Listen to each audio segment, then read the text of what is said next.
Assalamualaikum warahmatullahi wabarakatuh. Salam sejahtera untuk kita semua. Perkenalkan, nama saya Habibah Dimartutillah, Prodi Sarjana Terapan Teknologi Laboratorium Medik Poltekkes Kemenkes Semarang. Di sini saya akan menjelaskan mengenai PUEBI. Selamat menyaksikan. Pada video kali ini saya akan membahas 4 poin mengenai PUEBI. Poin pertama yaitu perkembangan sejarah dan pengertian dari PUEBI. Yang kedua adalah pemakaian huruf. Yang ketiga adalah penulisan kata. Dan yang terakhir adalah pemakaian tanda baca. Sebelumnya teman-teman tahu gak sih, selain perkembangan teknologi dan perkembangan politik, ternyata ejaan juga mengalami perkembangan loh sejak sebelum kemerdekaan hingga sekarang ini. Adapun ejaan yang pertama kali digunakan yaitu ejaan Van Ophusen yang telah diciptakan oleh Charles A. Van Ophusen pada tahun 1901 dan diberlakukan hingga 1947. Ejaan ini menggunakan huruf Latin dan sistem ejaan Belanda yang memiliki ciri-ciri penggunaan huruf OE namun dibaca U.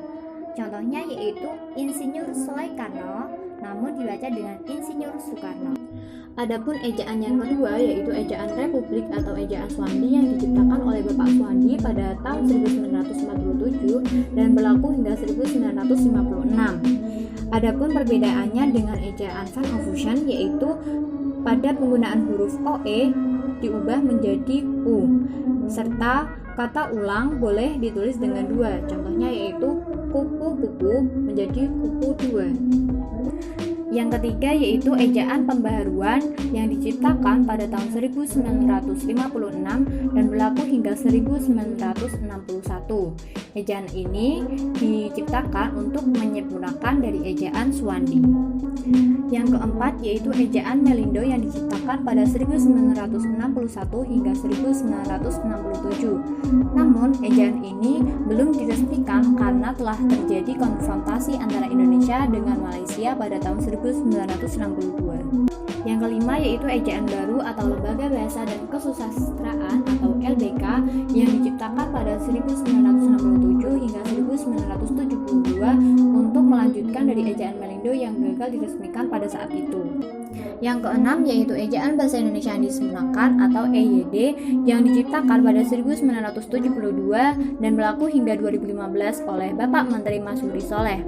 Ejaan Bahasa Indonesia yang disempurnakan ini telah mengalami 2 kali perbaikan yaitu pada tahun 1987 dan 2009. Nah, yang terakhir yaitu ejaan Bahasa Indonesia atau yang sering kita ketahui sebagai PUEBI yang telah diciptakan pada 2015 dan berlaku hingga sekarang ini oleh Bapak Anies Baswedan. Memasuki pada pengertian, apa sih pengertian dari PUEBI?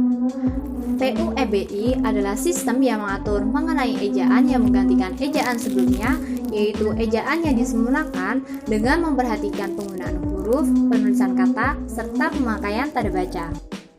Pada pemakaian huruf, terdapat 8 poin penting yang harus kita perhatikan. Yang pertama yaitu ada huruf abjad. Huruf abjad adalah suatu kumpulan huruf berdasarkan urutan yang umum atau baku. Secara tidak langsung, kita sudah mengetahui huruf abjad ini sejak kita kecil, yaitu dari huruf A hingga huruf Z. Yang kedua ada huruf vokal, yaitu huruf hidup atau huruf yang dapat menghasilkan bunyi saat kita melafalkannya, yaitu huruf A, I, U, E, dan O.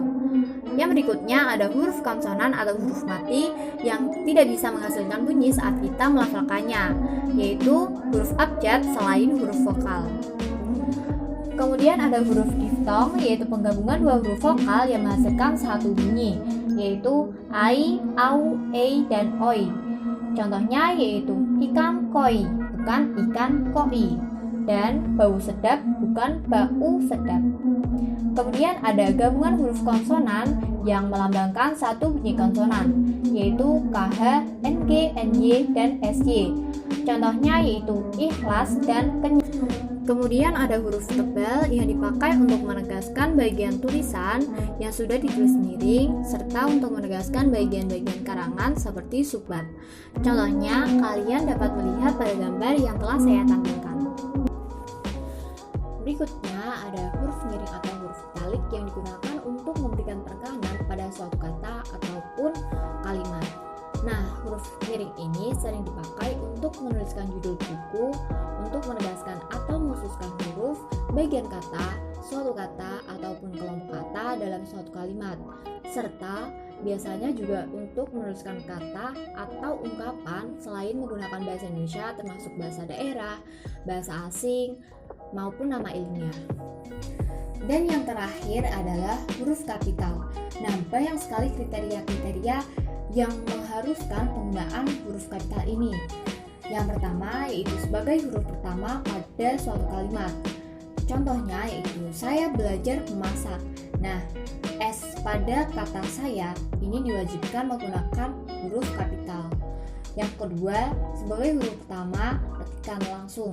Yang ketiga, sebagai huruf pertama dalam ungkapan yang berhubungan dengan nama Tuhan serta kitab suci, termasuk kata ganti untuk Tuhan. Contohnya yaitu Islam, Alkitab, Hindu, Weda, Buddha, hambanya, dan hambamu. Nah, nya dan mu ini karena merujuk kepada Tuhan sehingga menggunakan huruf kapital. Yang keempat yaitu sebagai huruf pertama nama gelar kehormatan, keturunan, dan keagamaan yang diikuti oleh nama orang. Misalnya yaitu Sultan Hasanuddin, Sultan Trenggono, Raden Fata, dan masih banyak lagi. Kemudian yang kelima yaitu sebagai huruf pertama unsur nama jabatan dan pangkat yang diikuti oleh nama orang atau yang dipakai sebagai pengganti nama orang tertentu, nama instansi, ataupun nama tempat. Misalnya yaitu Wakil Presiden Muhammad Hatta, Perdana Menteri Jawaharlal Nehru, kemudian Presiden Soekarno, dan masih banyak lagi. Kemudian yang keenam ada sebagai huruf pertama untuk unsur-unsur nama orang, singkatan, nama gelar, pangkat, ataupun sapaan. Misalnya SH atau sarjana hukum. Di situ kita diwajibkan untuk menuliskannya menggunakan huruf kapital.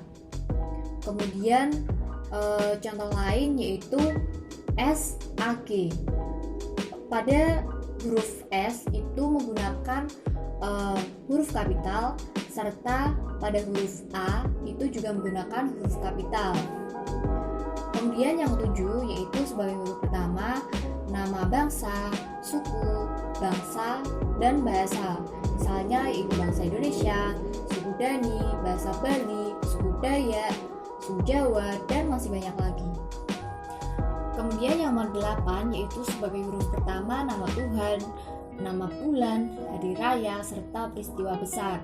Contohnya yaitu tahun Hijriah, tahun Masehi, bulan Agustus, bulan Juni, hari proklamasi kemerdekaan Indonesia. Nah, pada penulisan hari, tahun, kemudian ada bulan itu menggunakan huruf kecil, tidak menggunakan huruf kapital. Kemudian yang nomor 9 yaitu sebagai huruf pertama nama geografi. Contohnya Pulau Miangas, Selat Lombok, Gunung Rinjani, Danau Toba, dan masih banyak lagi. Namun apabila dipakai sebagai nama jenis, maka ditulis menggunakan huruf biasa, tidak menggunakan huruf kapital. Contohnya yaitu Jeruk Bali itu menggunakan huruf biasa. Kemudian nomor 10 yaitu sebagai huruf pertama semua unsur nama negara, lembaga pemerintahan, ketatanegaraan, serta nama dokumen resmi kecuali kata dan. Kemudian yang nomor 11 yaitu sebagai huruf pertama semua kata termasuk semua unsur kata ulang sempurna di dalam sebuah buku, majalah, surat kabar, kemudian judul karangan, dan sejenisnya. Contohnya yaitu tulisan itu dimuat dalam majalah Bahasa dan Sastra. Nah, kata dan di dalam Bahasa dan Sastra ini tidak menggunakan huruf kapital. Kemudian yang nomor 12 yaitu sebagai huruf pertama kata penunjuk hubungan kekerabatan seperti bapak, ibu, kemudian adik, paman yang dipakai dalam penyapaan dan pengacuan. Contohnya yaitu kapan bapak berangkat? Tanya Hasnu. Nah, kata bapak ini menggunakan huruf kapital. Kemudian yang terakhir yaitu sebagai huruf pertama kata ganti. Oke, memasuki bagian yang ketiga yaitu penulisan kata. Pada bagian ini saya akan menjelaskan 9 subbab yang ada di dalamnya. Yang pertama yaitu ada kata dasar. kata dasar yaitu kata yang ditulis sebagai satu kesatuan yang utuh dan belum mendapatkan imbuhan apapun. Contohnya yaitu saya pergi ke sekolah. Nah, kata pergi ini merupakan kata dasar yang belum mendapatkan imbuhan apapun. Yang kedua adalah kata berimbuhan, baik mendapatkan imbuhan berupa awalan, sisipan, akhiran, ataupun gabungan dari awalan dan akhiran. Contohnya yaitu berjalan yang mendapatkan awalan ber, kemudian lukisan yang mendapatkan akhiran an, serta perbaikan yang mendapatkan awalan per dan mendapatkan akhiran an. Yang ketiga yaitu bentuk ulang yang ditulis dengan menggunakan tanda hubung atau yang sering kita ketahui dengan tanda strip. Contohnya yaitu sayur mayur, bolang-baling, compang-camping, bolak-balik, dan surat kabar. Yang keempat yaitu ada gabungan kata atau yang disebut juga dengan kata majmuk. Nah, kata majmuk ini merupakan gabungan dari dua kata yang memiliki dua arti berbeda, namun apabila disatukan jadi satu makna yang sama. Contohnya yaitu buah tangan. Buah ini memiliki arti sendiri dan tangan memiliki arti sendiri. Namun apabila digabungkan memiliki arti yang berbeda yaitu oleh-oleh. Kemudian yang kelima adalah kata ganti ku, kau, mu, dan nya. Contohnya yaitu rumah itu telah kujual. Namun makna aslinya yaitu rumah itu telah aku jual. Kemudian yang keenam adalah kata sandang, si dan sang. Contohnya, surat itu dikembalikan kepada si pengirim. Nah, si ini menggunakan huruf biasa atau tidak menggunakan huruf kapital. Namun, apabila untuk unsur nama Tuhan dituliskan menggunakan huruf kapital. Contohnya, kita harus berserah diri kepada Sang Pencipta. Nah, Sang Pencipta ini menggunakan huruf kapital. Yang ketujuh adalah angka dan bilangan. Angka dibagi menjadi dua, yaitu angka Arab dan angka Romawi. Angka Arab ini adalah angka yang sering kita terapkan dalam kehidupan sehari-hari. Kemudian untuk kriteria-kriteria yang harus kita ketahui supaya penulisannya itu benar, yaitu yang pertama adalah apabila dinyatakan dengan satu atau dua kata maka ditulis menggunakan huruf. Namun apabila angka itu lebih dari dua kata maka ditulis menggunakan angka. Contohnya yaitu 12, karena hanya terdapat kata 2 dan belas maka ditulis menggunakan huruf. Namun contoh lain 57, karena itu terdapat 3 kata sehingga ditulis menggunakan angka. Kemudian aturan yang kedua adalah bilangan pada awal kalimat ditulis menggunakan huruf. Namun apabila lebih dari 2 kata maka posisinya harus diubah ke posisi tengah kalimat dan diubah menjadi angka. Contohnya yaitu 57 murid berkunjung ke SMA 1 Semarang. Karena 57 ini lebih dari 2 kata sehingga posisinya dirubah ke tengah kalimat serta diubah menjadi angka, yaitu berubah menjadi murid sebanyak 57 berkunjung ke SMA 1 Semarang. Aturan yang ketiga, apabila angka menunjukkan bilangan yang besar maka dapat kita tulis sebagian dengan huruf supaya lebih mudah untuk membacanya. Contohnya dia mendapatkan bantuan 250 juta. Nah, karena 250 juta ini adalah nominal yang sangat besar sehingga kita dapat menyingkatnya menggunakan huruf seperti pada contoh yang telah saya berikan. Kemudian aturan yang keempat adalah penulisan bilangan tingkat. Yang pertama, apabila ditulis menggunakan angka Romawi, maka tidak ditambahkan ke. Yang kedua, apabila ditulis menggunakan angka Arab, maka ditambahkan ke dan strip. Karena strip ini sebagai pemisah antara huruf dan angka. Kemudian yang ketiga, ditulis menggunakan huruf biasa. Nah, pada penulisan aturan yang ketiga ini ke itu tidak dipisah. Dan aturan yang kelima yaitu kita dapat menambahkan akhiran an pada penulisan angka. Contohnya yaitu uang 50 ribuan dan seterusnya. Yang kedelapan adalah partikel. Partikel lah, kah, dan tah ditulis serangkai dengan kata yang berada di depannya.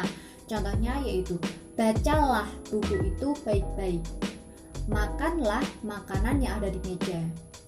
Kemudian partikel pun ditulis terpisah dari kata yang mendahulunya.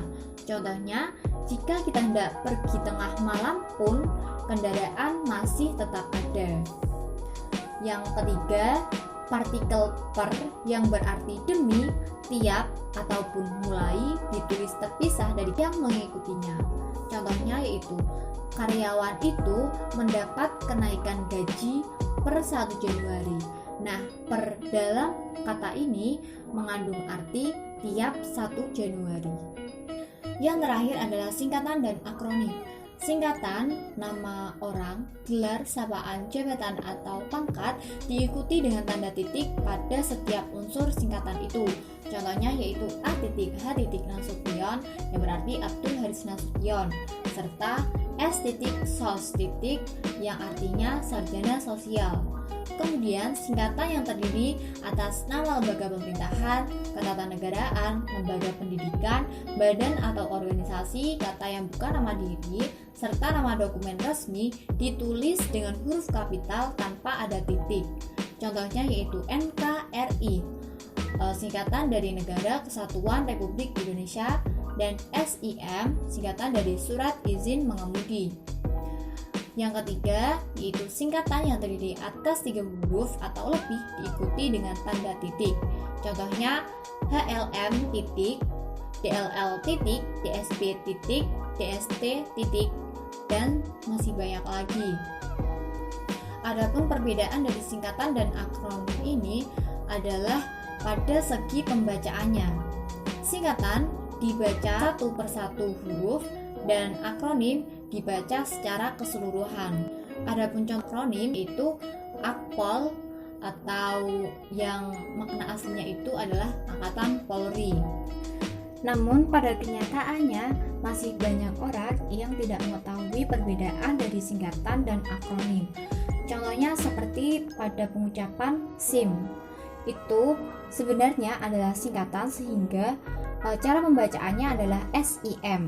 Tetapi masyarakat lebih sering mengucapkannya dengan SIM karena itu lebih simple. Memasuki bagian yang keempat yaitu pemakaian tanda baca. Terdapat 14 tanda baca yang akan kita bahas kali ini. Yang pertama ada tanda titik. Tanda titik dipakai pada akhir kalimat pernyataan. Kemudian dipakai di belakang angka atau huruf dalam suatu bagan ataupun ikhtisar. Contohnya kalian dapat melihat lebih jelas pada slide yang telah saya tampilkan. Yang ketiga dipakai untuk memisahkan jangka waktu. Contohnya yaitu pukul 01.35.20. Untuk memisahkan jangka waktu kita menggunakan titik dan bukan menggunakan tanda baca lainnya termasuk tanda titik 2. Kemudian dipakai dalam daftar pustaka di antara nama penulis, tahun, judul tulisan, serta tempat terbitnya. Yang kedua yaitu tanda titik 2. Tanda titik 2 dipakai pada akhir pernyataan yang diikuti pemerincian atau penjelasan. Contohnya, mereka memerlukan perabot rumah tangga. Titik 2, kursi, meja, dan lemari. Kemudian tidak dipakai jika pemerincian itu hanya sebagai pelengkap yang mengakhiri pernyataan.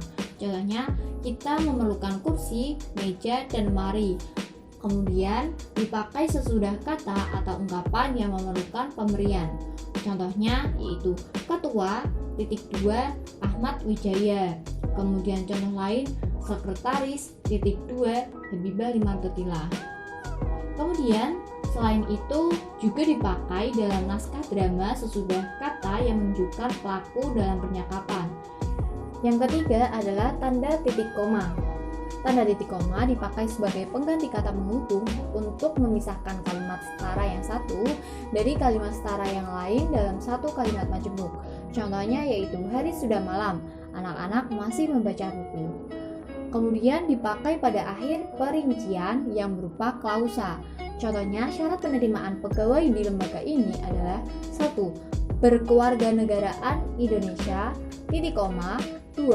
Berijazah sarjana 1 atau S1. Nah, pada klausa ini tidak menggunakan tanda baca koma ataupun titik, melainkan menggunakan tanda titik koma. Berikutnya dipakai untuk memisahkan bagian-bagian pemerincian dalam kalimat yang tidak menggunakan tanda koma.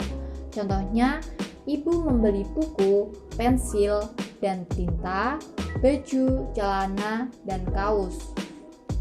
Nah, mengapa di antara tinta dan baju itu menggunakan tanda titik koma?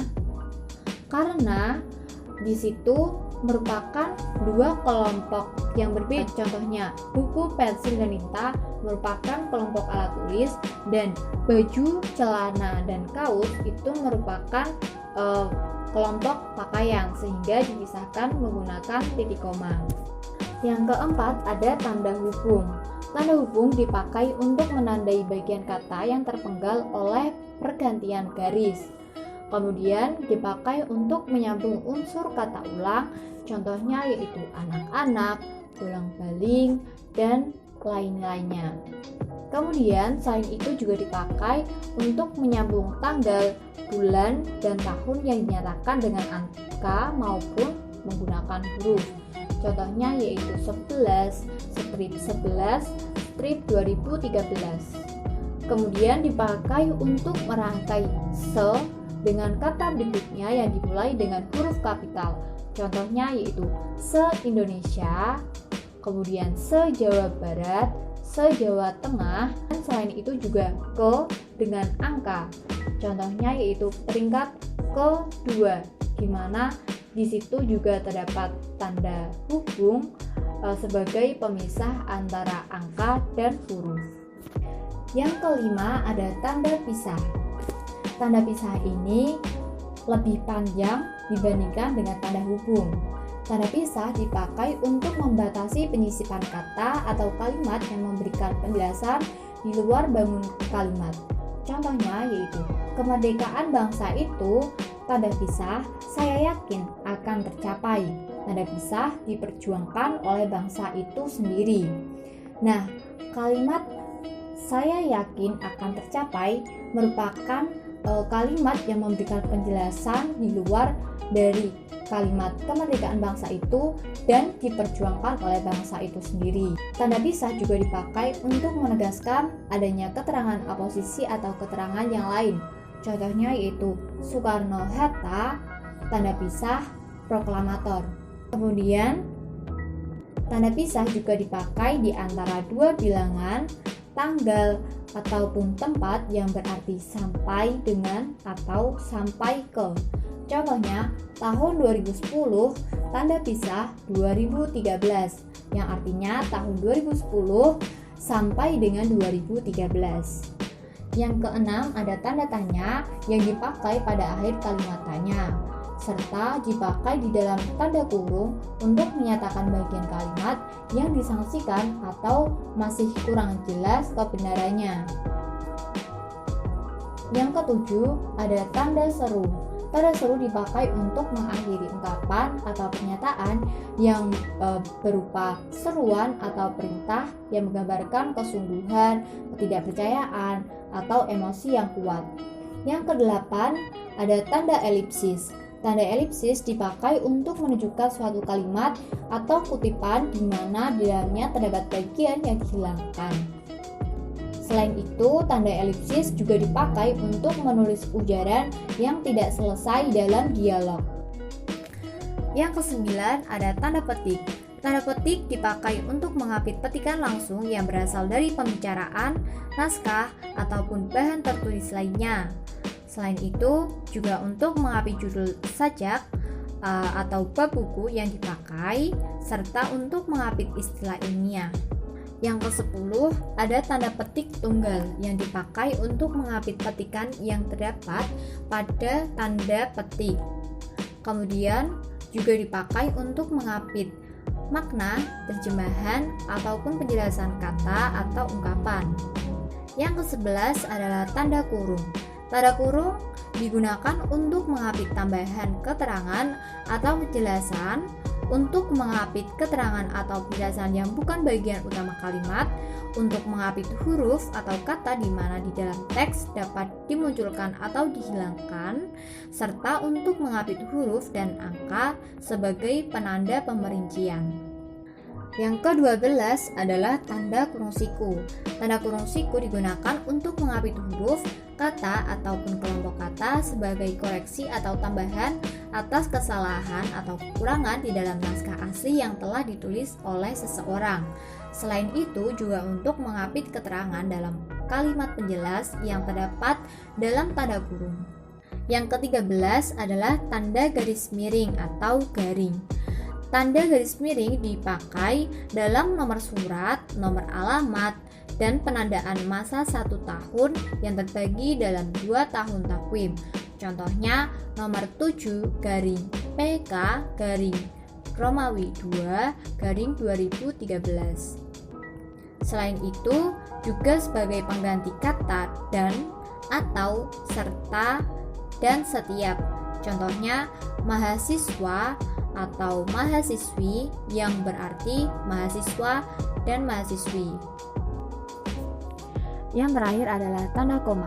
Tanda koma dipakai di antara unsur-unsur dalam suatu pemerincian, kemudian dipakai sebelum kata penghubung seperti tetapi, melainkan, dan sedangkan dalam kalimat majemuk setara.